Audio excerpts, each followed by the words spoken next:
The day I realized something was wrong with my creek was the day the water went silent.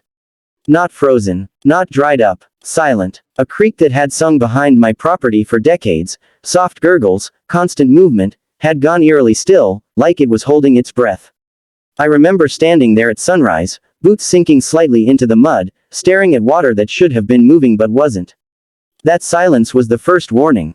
The second came when I walked upstream and found gray concrete where clear water used to flow. They thought I wouldn't notice. They were very wrong. I bought my land 15 years ago, long before the cookie-cutter HOA neighborhood was built uphill from me. My property was rural, quiet, fed by a natural creek that cut through the back corner. That creek wasn't just scenery, it handled runoff from the hills, prevented flooding, kept the soil alive. It was mapped, protected, and recorded in county environmental records. I knew that because I'd checked before buying. Water rights and drainage laws aren't suggestions, they're serious business. Then the HOA arrived. At first, it was subtle. Survey stakes on land that wasn't theirs. Trucks parked a little too close to my fence line. One day a woman in a clipboard and visor, classic HOA Karen energy, knocked on my door and informed me that the association had plans to improve drainage for the neighborhood. Improve. That was the word she used, smiling like she was doing me a favor. I told her plainly, the creek is protected, and any modification requires permits from the county and environmental agency.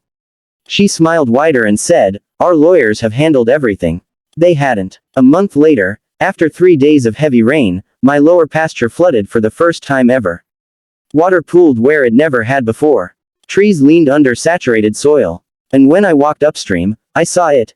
A solid concrete culvert wall poured directly across the creek, diverting water sideways into underground pipes that fed straight into the HOA's manicured retention pond. They had blocked a natural waterway with concrete. Illegally. I called the HOA board. I emailed. I sent certified letters. No response, except one final message from the same woman, now curt and dismissive. Our engineers confirmed the creek is not your concern. Please stop harassing the association. That was when I stopped asking. Instead, I documented everything. Photos, videos, drone footage, historical maps, county floodplain diagrams. I waited. Because water always tells the truth, eventually. 2 weeks later, another storm hit. Not even a major one. Just steady rain. That's when things started to unravel for them.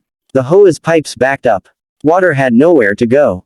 Instead of flowing naturally downhill, it spread sideways, into their neighborhood.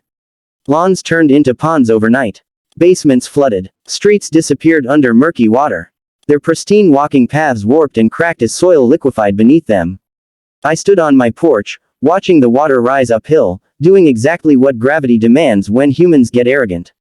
That's when I made the call. Not to a lawyer. Not to the HOA. To the county environmental inspector. He arrived the next morning with a clipboard thicker than the HOA rulebook. I walked him along the creek, showed him the concrete wall, the diverted flow, the unpermitted construction. He didn't say much. He didn't need to. His jaw tightened the longer he looked. You know this creates a wetland condition, he said finally. I nodded. That's what I was worried about.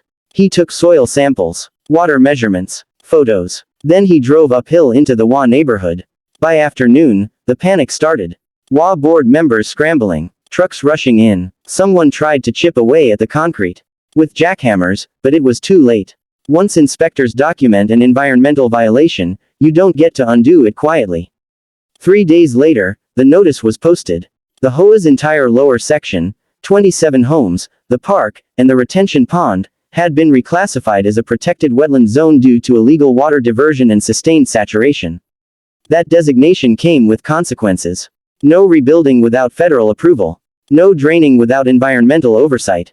No landscaping changes. No new construction. Property values tanked overnight. Homeowners were furious. Lawsuits flew. The HOA board resigned en masse. And the woman with the clipboard? She showed up at my gate, eyes wild, voice shaking, demanding I fix this. I told her calmly, all I ever asked was that you leave the creek alone. She screamed that I'd ruined lives. But the truth was simpler. They had poured concrete over a natural system and expected nature to comply. Nature never does. The county ordered the concrete removed, but only under supervised restoration, which would take years. Until then, the water stayed where it belonged. Their neighborhood slowly transformed. Reeds grew. Frogs appeared. Birds nested. What had once been pristine lawns became marshland. Ironically, it became one of the most biologically diverse spots in the county. And my land. The creek flows freely again. Clear, loud, alive. Sometimes, when I hear it at night, I think about how close they came to getting away with it. And how one inspection turned their perfect HOA paradise into a protected wetland. Concrete cracks. Water remembers. And silence, real silence, only ever comes before the flood.